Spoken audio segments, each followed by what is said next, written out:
Laurent, thanks for joining the show. It's a pleasure to join you. Absolutely. Speaking here at Eyecelerator, surrounded by innovations, why is this event particularly meaningful for you, and what value do you think it brings to the eye care community?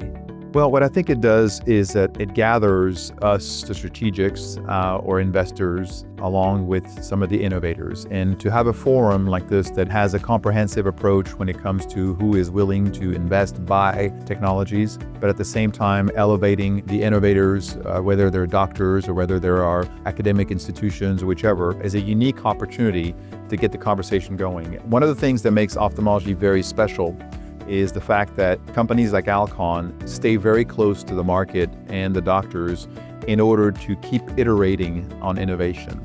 And through this interaction, we keep a great pulse on where the market is and where the market needs. And therefore, it requires that we have this exposure and this connectivity, and this is what this meeting enables. Well, Laurent, you've been with Alcon for an incredible 30 years. What stands out the most when you look back at Alcon and how the industry has evolved over those years?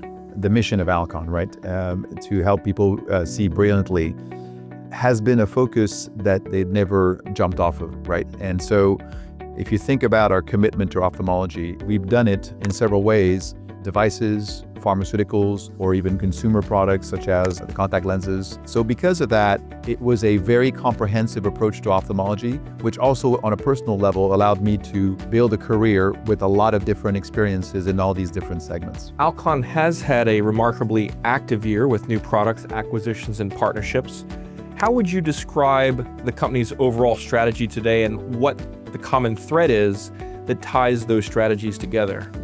So one of the things that we've decided several years ago now is that we were going to be agnostic to the source of innovation, meaning that obviously we have a great internal R&D, but we're not the best at everything. So we have to look externally as well for innovation. And we're agnostic whether it's internal or external. We're also agnostic if it comes as an incremental innovation or if it comes as a potential disruptive type of innovation or transformative.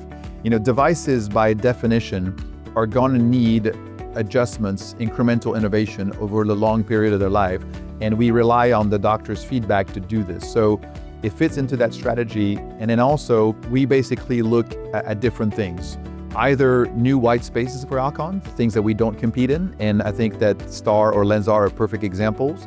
We also look at beyond white spaces, things that can complement internal R&D programs for a technology that R&D might need to complete a certain program, and so we would go and look for that. And then anything that could challenge the future of our portfolio, whether it be IOLs or phaco, et cetera, we're always on the lookout of what could be disruptive. How do you ensure that innovation across such diverse areas stays connected and focused on patient impact? If you think about who is providing the care, right, the ECP, the eye care provider, that is the real connecting dots between the optometry community and the ophthalmology community. They are really the connecting points between all the technologies that we invest in. When it comes to contact lenses, it's going to be the optometrist. When it comes to cataract, it's going to be mostly the surgeon in ophthalmology, but also co-managing with some of the optometry side as well. Same thing with some of the pharma products that we have. So I think the eye care providers are the connecting dots, and we are super close to them, and therefore it dictates where do we play. What does the next chapter look like for Alcon and the industry? Our long-term vision is to help people see brilliantly. What does that mean? Well, it's a constant improvement from where we are.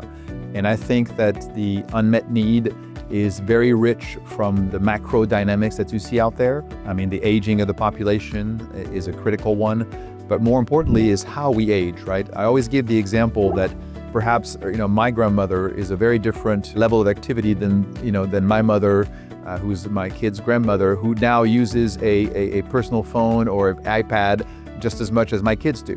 So if you think about this, is that as we age as a population, we rely on eye needs a lot in a much greater fashion than previous generations. That provides this continuous need for better and better sight, and therefore a very rich pipeline of opportunities for us in ophthalmology. So I don't think that we reach any finite destination. I think the destination is always ahead of us, but our commitment to ophthalmology is really what differentiates us, in that we're maniacal about trying to be the people that will find these unmet needs and try to bring solutions to them. Well, Laurent, thanks so much for joining us all the way from Geneva, Switzerland, here in Orlando, Florida. I know it's a little flat out there, but hopefully you can get back to your mountains soon. Thank you very much. Thank you.